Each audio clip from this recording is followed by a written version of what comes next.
travail, ça crève les yeux. La police fait son travail, ça crève les yeux. Grenade, flashball, interdiction. Grenade, flashball, interdiction. David Brédanstin a 40 ans. Il habite à Troyes dans l'Aube. Il a 2 enfants. Je l'ai rencontré à la manif pour les mutilés, le 2 juin à Paris. Dans quelles circonstances vous avez perdu un œil ? J'ai perdu le 16 mars. Le 16 mars, entre le Fouquet et la banque, quand ça avait déjà cramé et tout. Je marchais tranquille, en fait, je me suis écarté exprès pour pas aller dans le conflit. Je marchais, je lève la tête, je prends ma cigarette, et je tourne la tête et je prends un tir d'LBD. Alors que je faisais rien du tout. À partir du moment en fait, que j'ai pris ça, j'ai dit mon œil il est mort. Qu'est-ce qui s'est passé après ? Street Medics sont venus rapidement. D'ailleurs, on les remerciera jamais assez. Ils font un sacré boulot. Et après, ils m'ont transporté 2-3 fois parce que ça regazait devant nous. Même par terre, à terre, ça regazait. Et du coup, on a attendu un peu. Après, on a été emmenés par l'ambulance. Et qu'est-ce que vous pensez de vos recours possibles en fait ? Pour l'instant, je vais porter plainte. Après, j'attends la convocation avec les GPN. Depuis le 16 mars, j'ai toujours pas été convoqué. Donc pour moi, je vois même pas comment ça va. La suite de l'histoire, en fait, je vois même pas comment. Si j'arrive à gagner, ça sera. Voilà. Vous avez quand même un espoir que le policier qui vous a fait ça soit condamné ? J'aimerais bien voir sa tête. Je puisse lui parler, en fait, lui dire pourquoi tu m'as tiré dessus. C'est un jeu ou quoi ? On fait pas de l'airsoft, on manif, on fait rien du tout. J'ai rien cassé de la journée, j'aurais pu, parce que c'était le bordel, le 16 mars, c'était un gros bordel. J'ai rien cassé, j'ai rien pris, j'ai rien volé du tout, je me prends un tir de vélo. Je rentre même pas chez moi le soir, mes enfants ils étaient en stress. Donc on se demande pourquoi. Pourquoi ? Et vous osez quand même retourner en manif ? Ouais, c'est la première fois. C'est la première fois parce que c'est avec le collectif. Là, c'est la première fois depuis... Il y a une pression quand même, c'est dur de revoir tout le monde et tout, c'est dur. Mais j'y retournerai. En fait, pour moi, pour combattre ce truc, je me dis il faut retourner en manif. Comme si on est tombé du vélo, quoi. On remonte dessus. Depuis le début du mouvement des Gilets jaunes, le journaliste David Dufresne compte. Il compte les blessés. Fin novembre 2019, après 861 signalements sur sa plateforme en ligne, il recensait 2 décès, 316 blessures à la tête, 25 éborgnés, 5 mains arrachées. À l'Oplace Beauvau, c'est pour un signalement. C'est ainsi qu'il interpelle le ministère de l'Intérieur sur Twitter. En face, le gouvernement brandit d'autres chiffres. Ceux des vitrines cassées, des enseignes pillées et des policiers blessés au nombre de 1963 selon le ministère de l'Intérieur. Et si, après la manifestation, on faisait les comptes ? Qu'est-ce qu'il se passe juste après ? Qui est désigné comme responsable et de quoi ? Quels sont les recours côté manifestants et côté gouvernement face à ce qu'ils considèrent comme inacceptable ? Et qu'en dit la justice ? En théorie, les personnes victimes de mauvais agissements de la part d'agents de la force publique peuvent le signaler à l'IGGN, l'Inspection générale de la Gendarmerie nationale, ou à l'IGPN, l'équivalent pour la police. Cet organe est décrié pour son manque d'indépendance et la rareté des sanctions prononcées à l'égard des policiers accusés de violence. En pratique, il est difficile pour les manifestants d'obtenir reconnaissance et réparation pour les préjudices subis, qui sont parfois des mutilations très graves. J'ai demandé à Pierre Douillard-Lefebvre, sociologue et blessé au LBD en 2007, de me raconter son parcours judiciaire. Ah bah là c'est une très longue histoire, peut-être il faut recontextualiser dans ce cas-là. Donc les faits remontent maintenant à plus de 11 ans. C'était le 27 novembre 2007, au tout début du quinquennat de Nicolas Sarkozy. Et à ce moment-là, il y a un mouvement étudiant et lycéen très important en France, le mouvement contre la loi LRU, donc une loi qui vise les universités. Et parallèlement, 2 jeunes sont fauchés par une voiture de police à Villiers-le-Bel en banlieue parisienne. Et donc ce drame va susciter plusieurs jours d'émeutes particulièrement intenses. Et donc là, on est fin novembre 2007. Donc, voilà. Et c'est à ce moment-là que le gouvernement fait expérimenter ces armes qu'on appelle les lanceurs de balles de défense 40 mm, qui sont aujourd'hui connus, à l'époque qui étaient absolument inconnus, qui étaient expérimentés secrètement, qui avaient été distribués à quelques policiers sur le territoire volontaire pour utiliser ces armes, c'est important de le souligner. Donc on a mis des armes très dangereuses dans les mains des policiers qui étaient les plus susceptibles de les utiliser, en guise de phase d'expérimentation. Donc ces LBD, effectivement, ils sont utilisés à ce moment-là dans les quartiers, et contre les manifestations lycéennes, et notamment à Nantes. Et aux abords du parc du rectorat à Nantes, je reçois un choc indescriptible dans le visage. Je me suis pas effondré, je n'ai pas perdu connaissance, mais j'ai vu dans ma ligne de mire directement un policier cagoulé, donc avec un casque avec une bande bleue, donc c'est le signe distinctif de la compagnie départementale d'intervention, ça on l'apprendra plus tard, et avec un fusil, une sorte de fusil à l'épaule, une arme impossible à décrire. Et quand je l'ai raconté à mes proches, quand je l'ai raconté à mes parents, personne ne me croyait à la limite. C'était quoi, un policier cagoulé avec un fusil à l'épaule qui tire sur des lycéens mineurs? Voilà, il y a eu un moment quand même de sidération. Et puis en fait, on a mené une enquête indépendante. On s'est méfié de la police des polices, de l'IGPN. On a bien vu qu'ils allaient absolument pas faire leur travail. Et donc on a mené notre propre enquête avec un groupe d'amis, notamment des amis de mes parents, pour essayer de découvrir ce que c'était cette arme, qui était ce policier, ce qui s'était passé ce jour-là, etc. Et ça a été un travail de très longue haleine, mais qui a permis d'identifier ce policier, d'identifier l'arme avec les moyens qu'on avait, évidemment, de recouper toutes les vidéos qu'on avait à l'époque avec les rares téléphones portables qui prenaient des vidéos, etc. Et on a réussi à, contrairement à ce que fait l'IGPN en faisant exprès de ne jamais retrouver les tireurs, etc., on a poussé les autorités à nous donner le nom de ce policier. Si on devait décrire sa réaction, elle était quasiment inhumaine. Il y a eu un procès à la barre du tribunal quand le juge lui a demandé qu'est-ce que vous avez pensé quand vous avez tiré. Il a dit « touché, j'ai atteint la cible ». Mais c'est assez intéressant pour se représenter la vision des policiers qui tirent. C'est-à-dire que face à eux, ils estiment qu'ils ont des belligérants, des cibles, quelque chose qui n'est pas humain. Il parlait, ce policier-là, de cibles à neutraliser. Voilà, un vocabulaire militaire, un vocabulaire de guerre qu'on entend sur des théâtres de conflits de guerre. Sauf que là, il avait des lycéens de 15 et 16 ans en face de lui. Et donc ça, c'est assez intéressant parce que je pense que c'est exactement ce que se disent les policiers qui tirent sur des gilets jaunes en ce moment, par exemple. Il y a une déshumanisation des soi-disant cibles à neutraliser, que ce soit dans les quartiers populaires, dans les manifestations, à la fête de la musique, etc. Et donc son positionnement là-dessus n'a pas du tout évolué en fait au cours de ces années, au cours du procès et plusieurs années plus tard au cours du procès en appel. Ce qui s'est passé, c'est que, et là ça illustre vraiment la complicité de la justice énorme sur ces violences policières, c'est que ce policier-là, il a changé 4 ou 5 fois de version. Il a dit même qu'il n'avait même pas tiré, ensuite il a été obligé de reconnaître, ensuite que c'était pas sur moi, ensuite que c'était sur moi mais au niveau de mon torse. N'importe quel petit délinquant qui change autant de versions, il se fait allumer par un juge. Là, les juges et le procureur ont suivi systématiquement ces versions mensongères. Quand il y a des procès, c'est aussi dur quasiment que la blessure en elle-même parce qu'on revit ça. On est dépossédé de son affaire par des magistrats, des gens qui retranscrivent une histoire douloureuse avec des mots assez abjects. Et on est face à un agresseur très bien défendu par des avocats très efficaces, payés par les impôts, alors que les familles de mutilés, j'en ai rencontré qui doivent même faire des emprunts, s'endetter pour défendre leur fils ou leur petite sœur ou leur petit frère qui ont perdu un œil. Vous voyez tout le côté abject de tout ça, c'est des choses qu'on ne dit pas, qu'on ne sait pas, mais qui se passent en fait pour des dizaines de familles en France en ce moment. Et le juge manifestait visiblement, ostensiblement, le fait qu'il ne croyait pas la version du policier, mais ça ne l'a pas empêché de relaxer en décision finale le policier, parce que jamais la justice ne tiendra tête à la police. Comme disait Michel Foucault, ce n'est pas la police qui est au service de la justice, mais la justice qui est au service de la police. Il y a eu un appel 2 ans après, je suis allé sans avocat tout simplement. Et en fait c'était beaucoup mieux parce que j'ai pu vraiment plaider tout seul. Et qu'est-ce que tu as dit à ce moment-là ? J'ai enfin pu dire tout ce que j'avais sur le cœur et en fait l'avocat du policier était beaucoup plus en difficulté lors de cette deuxième audience qu'à la première. Mais bon, la justice, partant de la décision initiale, a tout simplement dit nous confirmons la relaxe, mais au moins c'était une question de fierté et d'honneur personnel et donc j'étais content de le faire. À l'issue de la procédure pénale, il a pu se lancer dans une procédure administrative contre la préfecture de Loire-Atlantique. L'État a été condamné à lui reverser des dommages et intérêts. Beaucoup de manifestants ressentent une véritable injustice lorsqu'il s'agit de faire reconnaître les violences qu'ils ont subies. Michel Paulin-Biguet, CRS et délégué syndical à France Police, à Lyon, a une toute autre lecture des événements. Qu'est-ce que vous pensez des mutilations des manifestants qui ont été causées par les armes de la police ?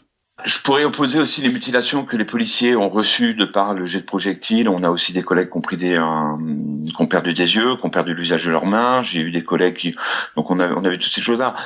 Après, nous, notre devise en CRS, c'est de servir. Donc on est là pour servir la République et servir le peuple. Il faut savoir que les CRS ont été créés pour justement que le maintien de l'ordre soit donné à des professionnels et non plus seulement fait par des militaires pour qu'il n'y ait plus usage d'armes létales. Nous faisons notre maximum pour qu'il y ait le moins de blessés possible et le moins de blessés graves, ce que les gens appellent mutilés. Donc on va faire des entraînements, on va faire des armements faits pour. C'est-à-dire que quand j'entends des gens qui me disent « oui, mais le LBD, on est un des rares pays en Europe à l'utiliser ». C'est vrai, sauf que d'autres pays, il faut voir ce qu'ils utilisent. Il y a d'autres pays, ils vont utiliser le fusil à pompe avec des balles comme cogne. Le problème, c'est que cette balle-là est semi-létale, puisque si elle rentre dans l'œil, elle peut rentrer profondément. Nos balles à nous sont là pour s'arrêter, pour ne justement pas rentrer dans le corps de la personne et le mutiler. Il y a des accidents, certes. Après, le problème aussi, c'est qu'il faut se poser la question de savoir quand est-ce qu'on en fait usage de ces armes. On en fait usage quand on est attaqué. Et quand je dis attaqué, c'est pas parce qu'on a reçu de gravillons. Quand on est fortement attaqué, on est obligé d'utiliser ces armes-là pour notre sécurité aussi. Parce qu'on est là pour assurer la sécurité de tout le monde, mais aussi la nôtre. Donc c'est vrai que quand il y a une arme qui est utilisée, il faut savoir qu'avant qu'elle soit utilisée, il y a 3 sommations qui sont faites. Donc on prévient les gens qu'on va utiliser l'armement, que ce soit l'armement grenade lacrymogène, grenade désencerclement ou lanceur de balles de défense.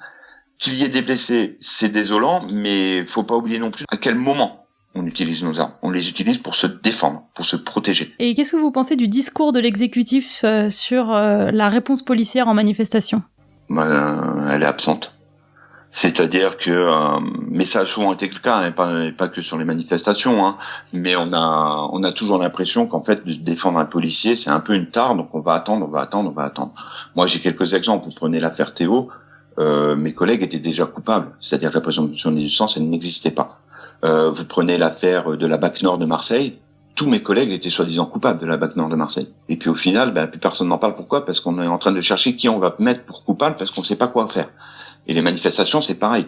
Quand vous entendez des blessés, c'est de la faute des policiers. Donc le discours de l'exécutif, ce que nous on aimerait bien, c'est de la reconnaissance et du soutien. Un violeur a une présomption d'innocence, un policier n'en a pas. Il n'y a pas un truc illogique entre les deux. Notre exécutif, pour la plupart du temps, soit se tait, soit va dans le vox populi pour pouvoir ne pas être mal vu. Pourtant, Christophe Castaner ou Laurent Nunez ont dit qu'il n'y avait pas de violence policière et ont plutôt pris la défense des policiers. Ils ont également dit que le ministère ferait appel en cas de condamnation de policiers, donc ça ressemble quand même à un soutien. Je suis d'accord, monsieur Castaner, monsieur Nunez ont dit ça. Ils ont aussi dit que le lendemain des manifestations, à chaud, ont quand même dit comme quoi les policiers seront sanctionnés. Mais l'enquête n'est pas encore faite. On est une des polices en Europe, une des seules à être autant surveillée par la police des polices. Alors souvent les gens disent l'instruction est faite par la police des polices, donc c'est fait pour aller dans leur sens. Non, c'est faux, puisque la police des polices, quand on a une enquête à la police des polices, c'est retransmis au procureur, même si la police des polices ne nous juge pas parce qu'administrativement il n'y a rien à dire, le procureur peut nous juger au niveau judiciaire, pénal. Donc voilà, là les phrases qu'ils ont eues, celles-là, oui, c'est d'un côté rassurant. Comme je dis, j'ai envie de voir après, parce que ces phrases-là ont été dites pendant le mouvement social. Et des phrases, alors je ne juge pas monsieur Castaner ou monsieur Nunez, mais je dis juste que des phrases qui ont été dites au moment, pendant les émeutes de 2003, les émeutes de 2005, on a vécu des phrases où les gens nous soutenaient, l'exécutif nous soutenait, et puis quand les émeutes se sont calmées et que les médias sont partis, ça a été la chasse à l'homme là.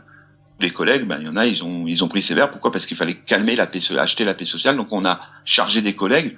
Donc moi j'attends de voir ce qu'il en sera vraiment. Après, si ce soutien-là est maintenu, je serai le premier à remercier et à féliciter messieurs Castaner et Nunez, c'est sûr. Et qu'est-ce que vous pensez du traitement judiciaire cette fois, de la réponse policière ? Après c'est toujours un petit peu la guéguerre ancestrale entre la police et la justice. C'est vrai que quand un policier fait une erreur, il prend la sanction directe. C'est vrai que par contre, moi, je me souviens en police locale quand j'étais à la nuit à Saint-Ouen, il y en a, je les ai arrêtés, 3 jours après, je les ai arrêtés pour le même fait, 3 jours encore après, je les ai arrêtés pour le même fait, et à chaque fois, ils avaient des rappels à la loi. C'est vrai qu'on trouve une sévérité plus forte envers les policiers qu'envers certaines personnes que l'on peut croiser en service. Il faut savoir qu'un fonctionnaire de police, s'il est jugé, et qu'il prend ne serait-ce qu'une seule journée de prison ferme, il est révoqué à vie. Parce qu'on dit que justement, il est représentant de l'État.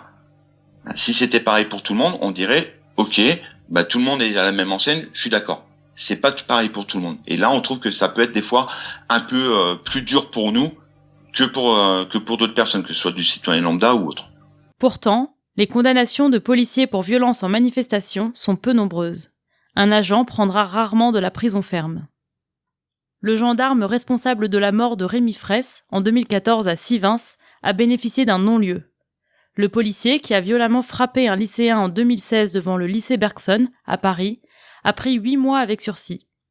Mais sa condamnation n'a pas été portée sur son casier judiciaire, lui permettant de continuer à exercer son métier. Depuis 1 an, sur 372 enquêtes visant les forces de l'ordre pour violences illégitimes, majoritairement confiées à l'IGPN, 109 ont été classées sans suite.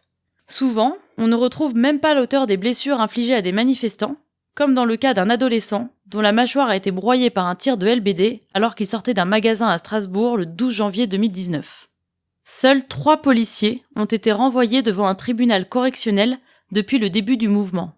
Une situation compréhensible selon Axel Ronde, secrétaire général Île-de-France du syndicat policier Vigie. Alors après, moi, c'est pas à moi de commenter les décisions de justice. Maintenant, j'ai mon petit avis, c'est que on se retrouve dans des situations qui ne sont pas des situations lambda. On se retrouve avec une insurrection. Le policier, finalement, était là pour éteindre l'incendie, mais bon, il faut proposer aussi une solution, hein. C'est pas à la police de proposer des solutions sociétales.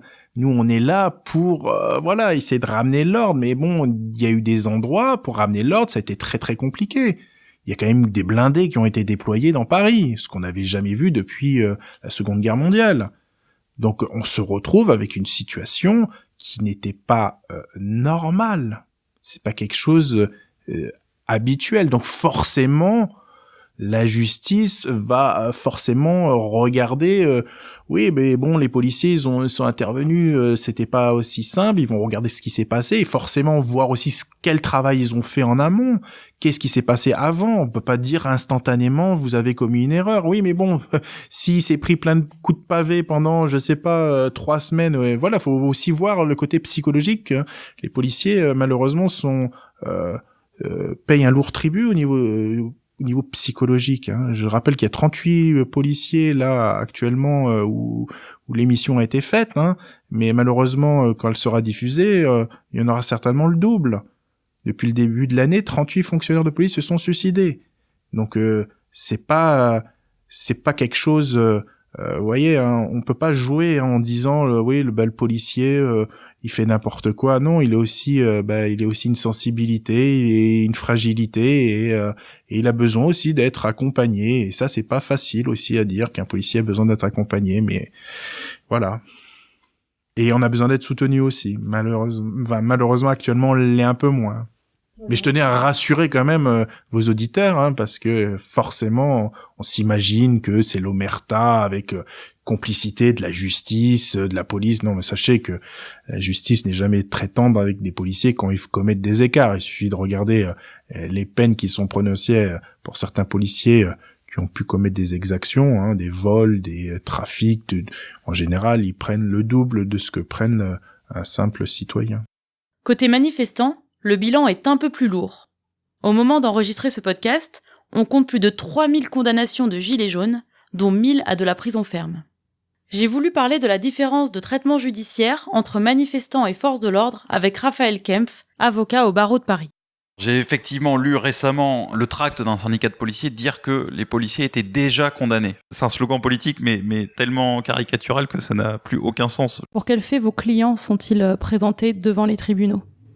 Alors, on a ce fait de groupement qui est le plus massif, groupement en vue de commettre des violences, donc c'est l'intention. J'ai aussi des cas de personnes qui sont renvoyées devant les tribunaux à qui on reproche d'avoir jeté des projectiles en direction de la police.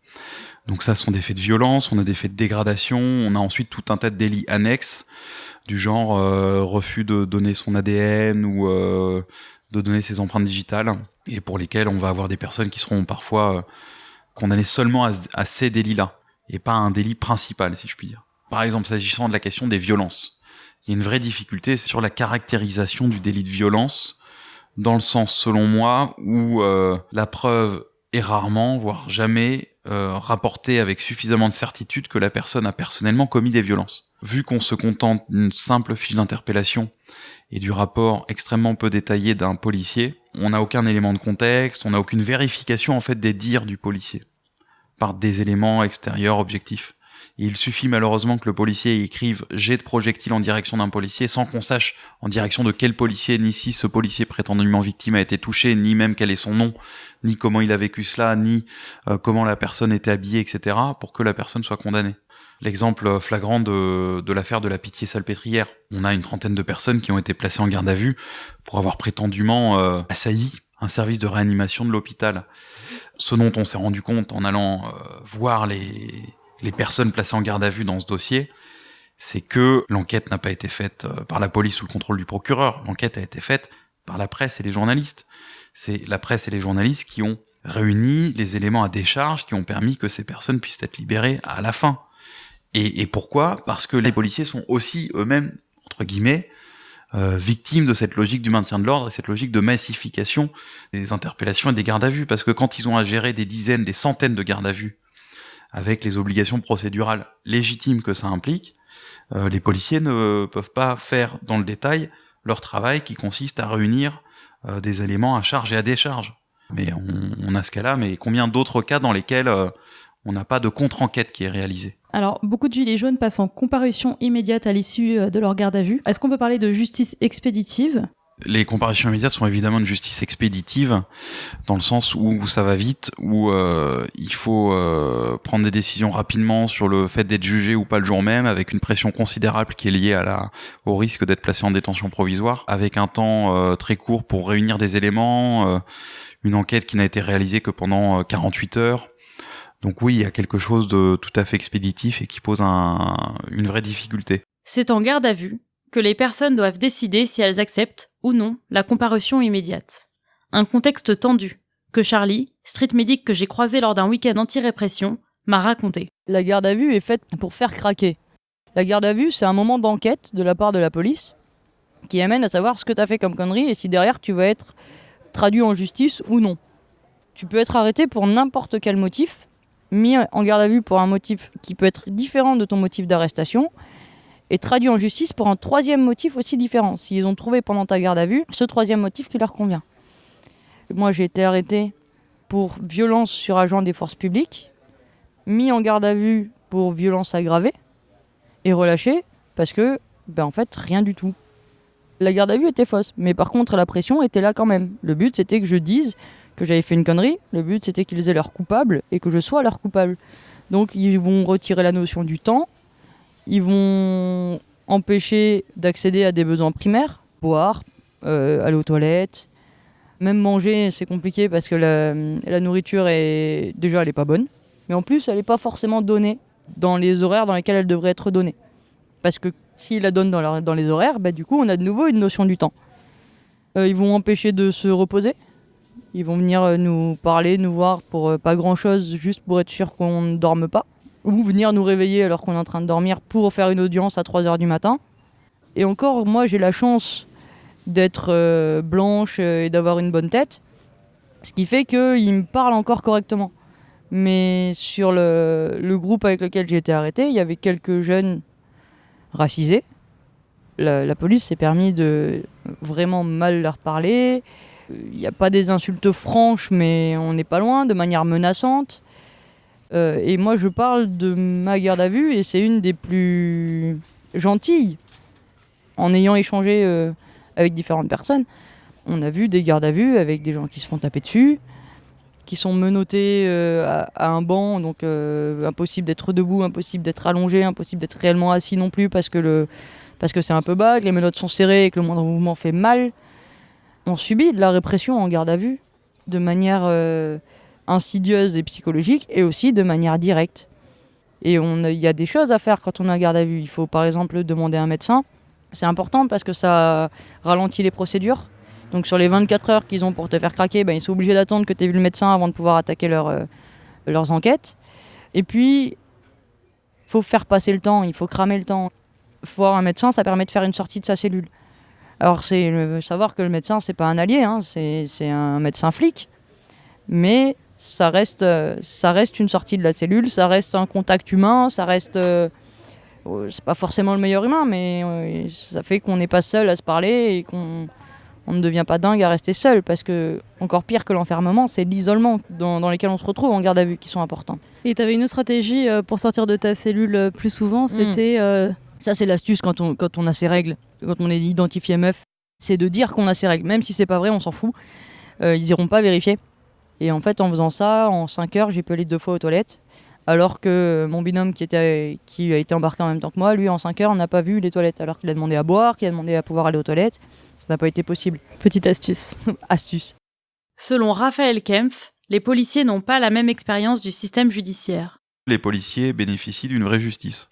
Ce que je veux dire par là, c'est que j'aimerais bien que les manifestants puissent bénéficier de la même rigueur de la part de la justice, dans le sens où un policier qui est mis en cause, on va enquêter pendant des mois pour savoir si ce qu'il a fait est fondé ou pas, légitime ou pas, et on va auditionner un grand nombre de témoins, d'auteurs, d'acteurs, etc. On va regarder des vidéos, on va faire une vraie enquête pendant des mois, alors que sur le point de savoir si un gilet jaune a ou pas jeté un caillou en direction des policiers, on va se contenter souvent exclusivement d'un simple bref rapport du policier qui a procédé à l'interpellation. Et absolument pas d'aller enquêter pour essayer de savoir qui a été potentiellement victime de l'infraction qui a été commise. Donc moi j'aimerais bien que tout le monde dans ce pays, pas que les gilets jaunes d'ailleurs, puissent bénéficier de la qualité de la justice qui est offerte aux policiers.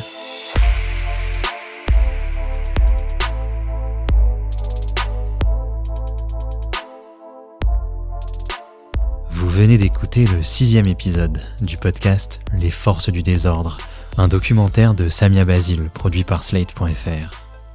N'hésitez pas à vous abonner sur votre plateforme d'écoute préférée, à laisser un commentaire et à le partager sur les réseaux sociaux.